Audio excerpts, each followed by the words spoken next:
There was a boy in my locality who, when he was in class 10, would tell everyone around the whole area that once he passed out of school, he would then become a doctor, he will study medical science and he will become a doctor. And once he becomes a doctor, he will treat the local people free of cost and he will do this and that. A lot of stories he will tell.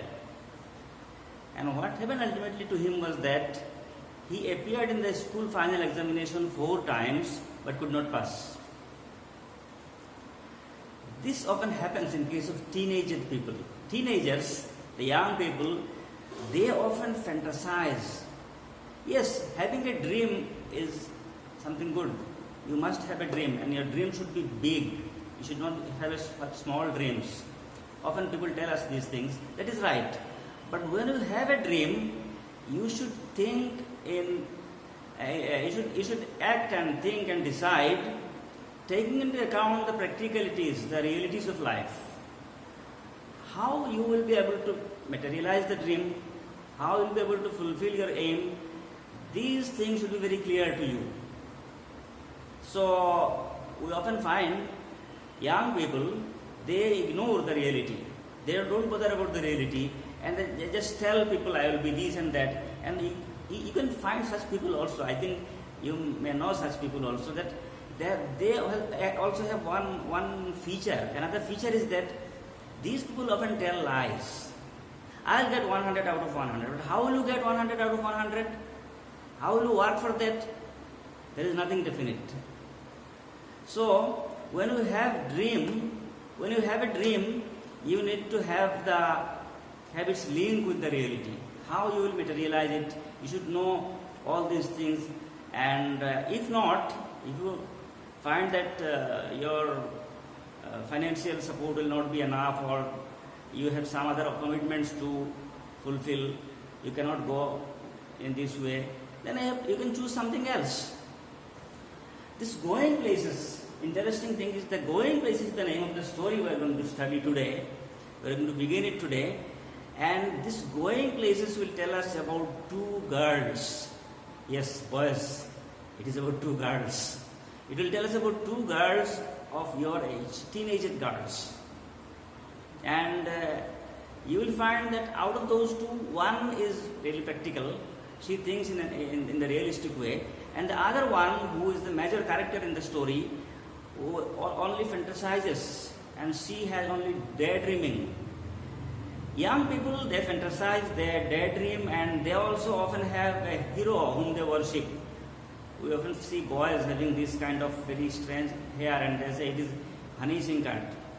So you have a hero. It may be a film actor or a fashion designer or a sports personality, anything. In this story, we find the story, episodes from the life of a young girl who disregards the reality of life. Her family's condition is very poor, but she talks a lot of hi-fi things that I will do this and that. But how will she be able to accomplish those things? There is no answer to that. Going places is the name, and the name does not that much match with what you will find. This is something really interesting about modern stories or modern poems. That in modern poems and stories, often the message that the poet or the author wants to convey is often vague. And sometimes it happens that the end becomes very abrupt. All of a sudden you find the story or the poem ends. Another feature of modern stories or poems is that the names are something, sometimes apparently it doesn't seem to be that appropriate. Interestingly, this going places, although the name it may indicate, you might have already assumed that it will tell us about some traveling, some people going somewhere. No, it is less about going. Going places is less about going, and it is more about not going. And you will find here the fantasy of a young girl, and at the end what she meets at the end, that also you will find. So let us start the story then. This is Going Places by A.R. Barton. A.R. Barton His full name is Anthony Richard. Anthony Richard Barton, and he was born in 1913 and died in 1943. He lived just for 30 years. He was born in England and lived in Zurich, Switzerland. He worked in the Air Force and he died in England again. So just for 30 years he lived, and he wrote some stories, and this story is also very interesting since it will tell something about the kind of life that people of your age have, the kind of dreams and fantasies that people of your age have. And when you have a dream, and it is not a dream, it is a daydream only, you don't link your dream with the reality of life, then what kind of fate is waiting for you? These things you will get at the end of the story. So it is Going Places by A.R. Barton. A.R. Barton is a modern writer who lives in Zurich and writes in English. In the story Going Places, Barton explores, this is a very important line, the theme of the story. In this story, what does Barton do? Barton explores, it means he discusses the theme of adolescent fantasizing and hero worship. Adolescent people, young teenage people like you, the two features of these kind of people, two features of teenagers are discussed by the author in this story. What are those two features of teenagers? One is that they fantasize. They dream, they think wild dreams, dreams that have no link with reality. Another thing is they often hero worship. They have a hero whom they consider to be their ideal, and they just want to imitate him. That is another feature of teenager people. So, like other stories, like other prose pieces, here also you get some terms at the beginning, and then when you get them in the text, you will have to understand them in the context.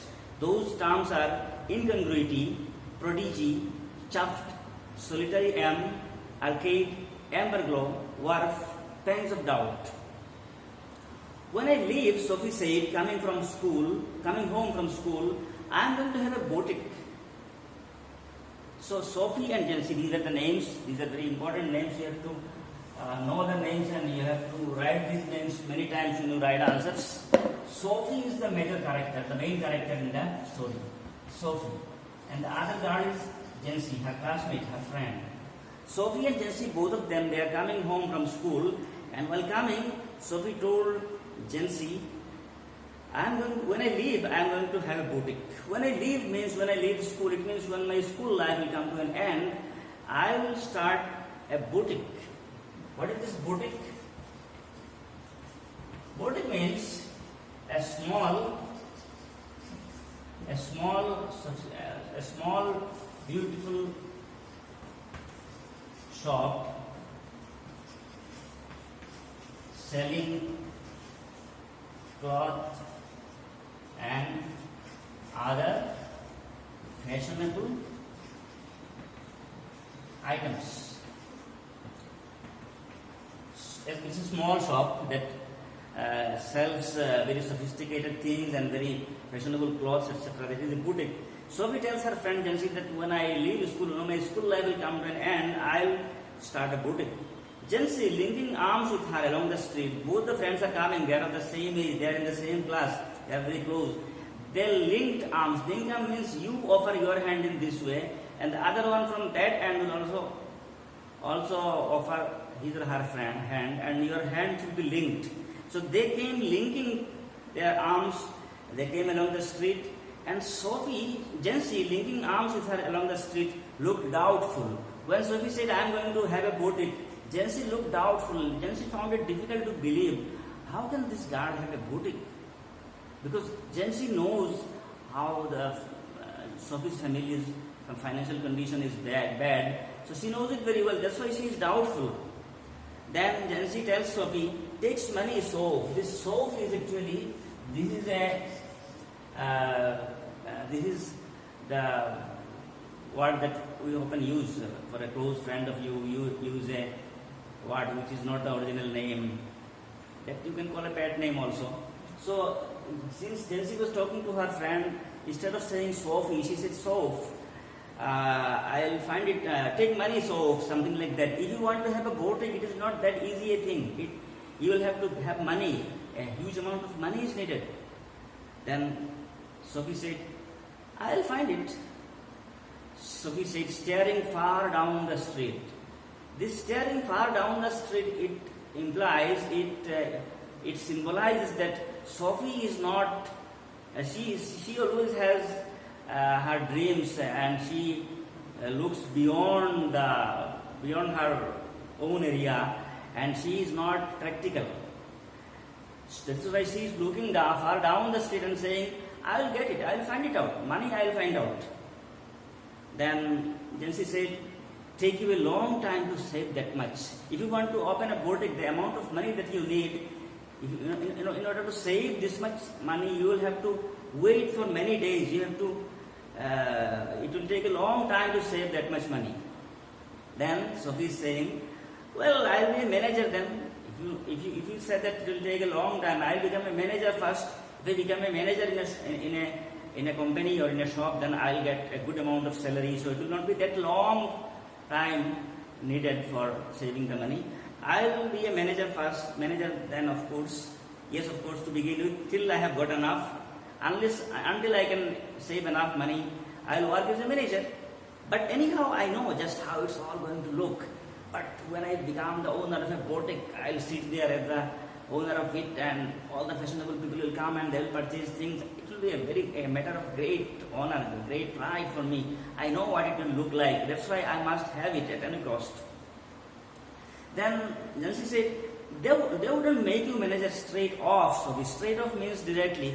Don't think that if you want to work and save money and then to start a business, and don't think that you will become the manager on the very first day. No one will appoint you as a manager. You will have to work in small posts, and then you have to get promotion. You have to show your talent. You have to show your competence.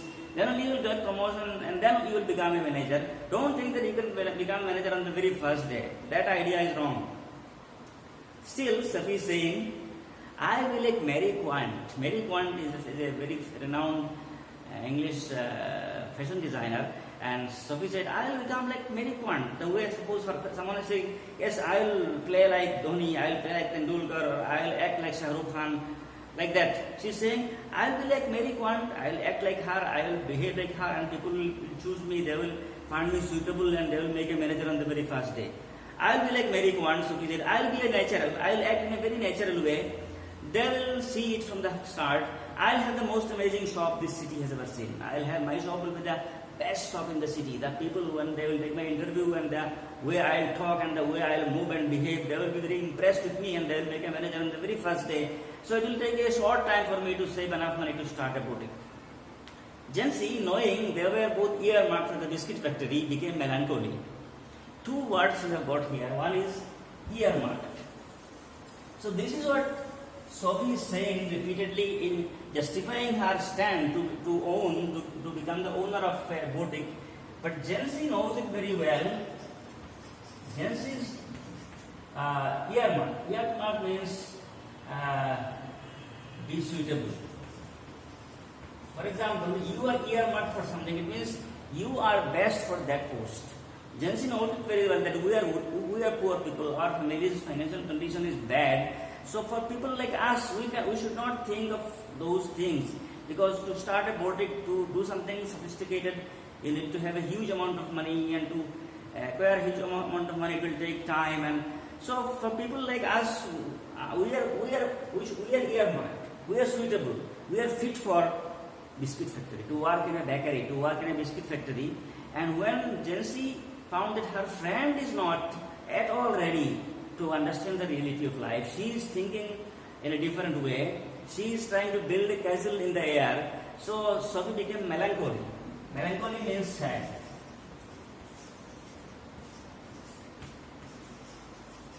Melancholy means sad. She wished Sophie wouldn't say these things. Since they are close friends, and Jency found it difficult to make Sophie realize the reality of life, she became sad, and she thought that Sophie should not have spoken this kind of things. When they reached Sophie Street, Jansi said, "It's only a few months away now, so you really should be sensible. They don't pay well for shop work. You know that your dad would never allow it." So when they were going and when they have to take, they reached a point from where they have to take two different directions. They have to get separated, and at that time, Jansi told her friend Sophie that take care, be sensible. Only a few months left for the final examination. So you have to study well now, and these kind of fantastic thoughts you should remove from your mind. And if you work in a shop, it does not pay you that handsome amount of money, and also your father will not allow you to open a boutique. I know all these things. These are the realities of our life. So don't think about all these things. Concentrate on your study. This is what Jansi advised her friend Sophie when they were getting separated. They were going to take two different directions. But still, you see, Sophie, like that boy who said that I will become a doctor and could not pass even HSLC, Sophie is still saying, no, if you find that I cannot open a boutique, my father doesn't allow me, or I do not have that much of money, I have another option. What is it? Or an actress. She is not responding to what Jansi said. Jansi said, pay attention to your study, focus on your study, only a few months left. And she is saying, or an actress. I will become an actress. Now there is real money in that. Yes, and I could maybe have the boutique on the side. Actresses don't work full time, do they? Anyway, or that or a fashion designer, you know, something a bit sophisticated. So we still justifying her stance. She's saying that if I can't open a shop, my second option is that I'll become an actress. And then she said, if I become an actress, actresses don't work full time, because when there is a movie or a drama to be staged, and then on some seasons only you have to work. So I can become an actress, and at the same time I can have the boutique also as by the side of that acting at one hand, and on the other hand having the boutique.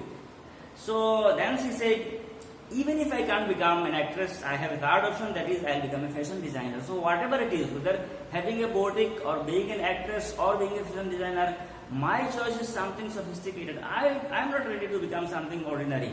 I want to do something sophisticated, something charming, something glamorous. That is what I want to become.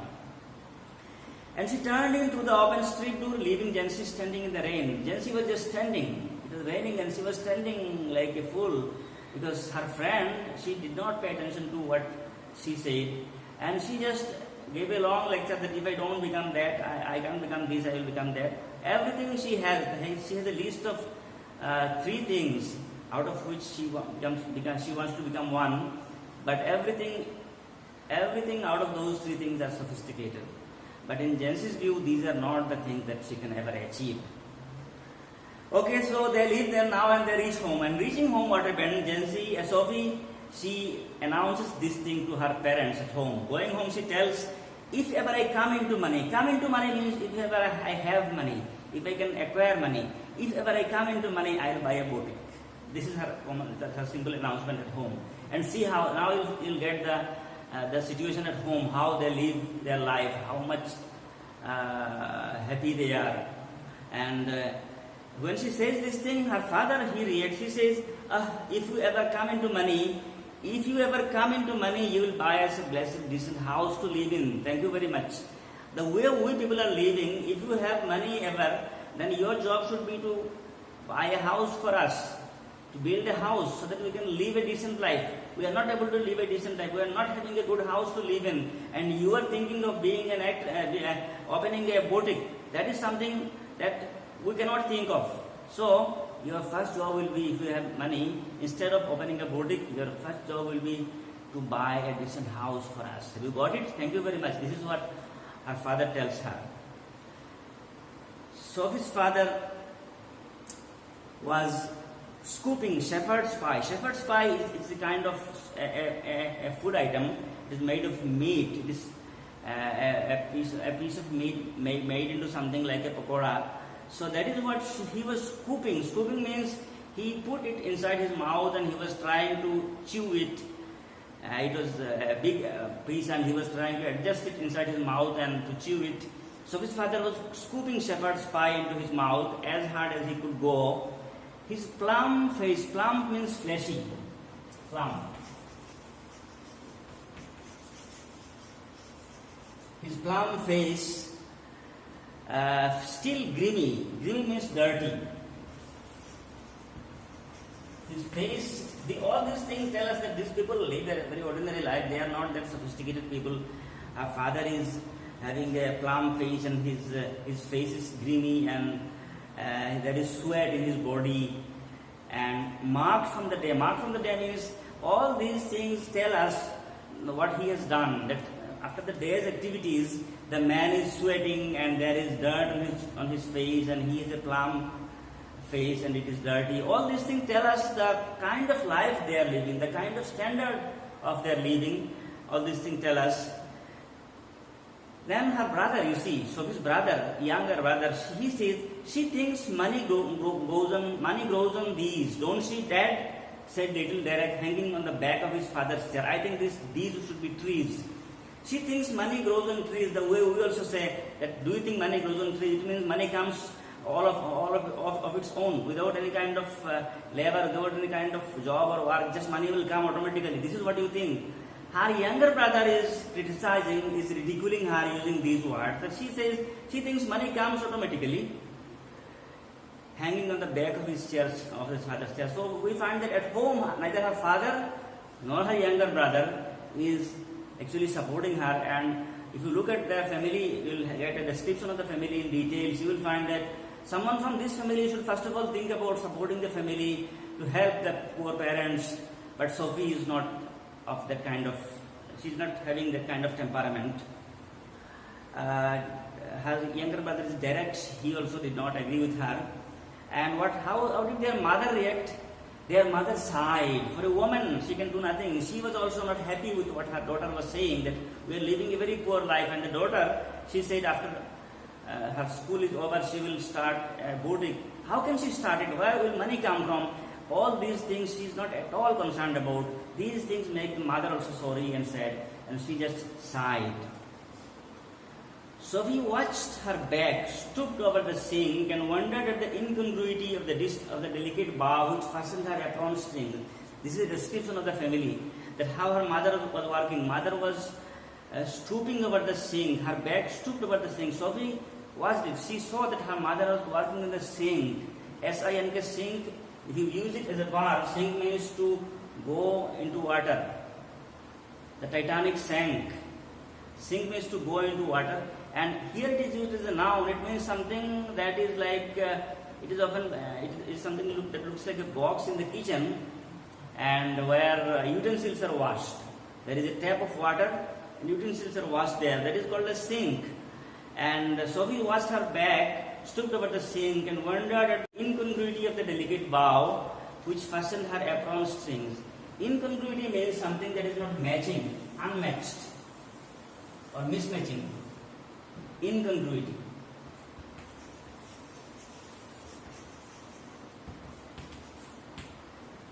Mismatching. When Sophie looked at her mother, she found that her mother was working hard on the sink, and the bow that with which she had fastened her apron strings, they don't match. The delicate swimming bow and the crooked back, her mother's back, she was suffering from malnutrition, they were not getting good food, and this crooked back and her apron string and the bow that were also not matching. All these things show the poor condition of their life. The evening had already black. The word black is used here as a verb. You know the word black is an adjective, but here it is used as a verb. Black. The evening had already black. It means blackness has started growing. It is becoming black. This also symbolizes sadness. Darkness, night, they symbolize sadness and misfortune. So the family's condition is not good.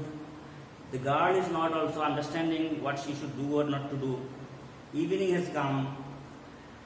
The evening had already blacked in the windows, and the small room was steamy. The room was full of steam, full of vapor from the stove. See the poor conditions. From the stove, if steam comes, if vapor comes and it makes the whole room steamy, you can make an idea about the kind of life they are living. The small room was steamy from the stove and cluttered with the heavy breathing man.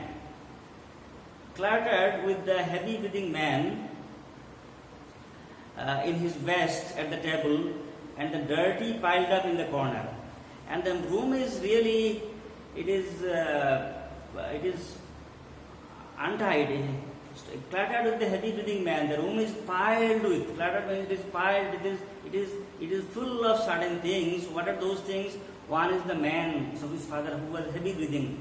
If you are breathing heavily, it means you are not having good health. Heavy breathing man he was, and he was wearing a vest, and dirty washing piled up in the corner. In the corner of the house there were utensils which were piled up. They were dirty, they are to be washed. And as a sensible girl, after coming from school, she should have been there to help her mother. But no, that is her mother's job. There is none to help the lady. And Sophie, she is not sensible about all these things. The room is full of dirty things. Utensils are kept there. They are piled up. They are to be washed. And the father is also not having good health. And this is the family's condition. So we felt tightening in her throat.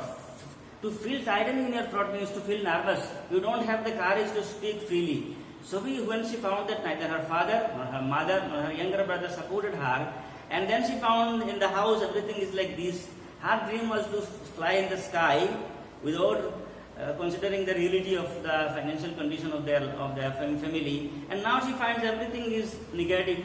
So she felt a tightening in her throat. She felt some nervousness. She could not proceed to talk. And then she had another option. What to do? She went to look for her brother Geoff. She had an elder brother, and she thought, this elder brother, his name is Geoff, that Geoff at least can understand me. Maybe he will understand my view and he will support me. Since at home every other being, all the three people, none of them supported me. Let me meet my elder brother Geoff and see how he reacts, whether he supports me or not. So how Geoff reacts to Sophie's words, and what happens next, we will find these things in the next video. Thank you very much.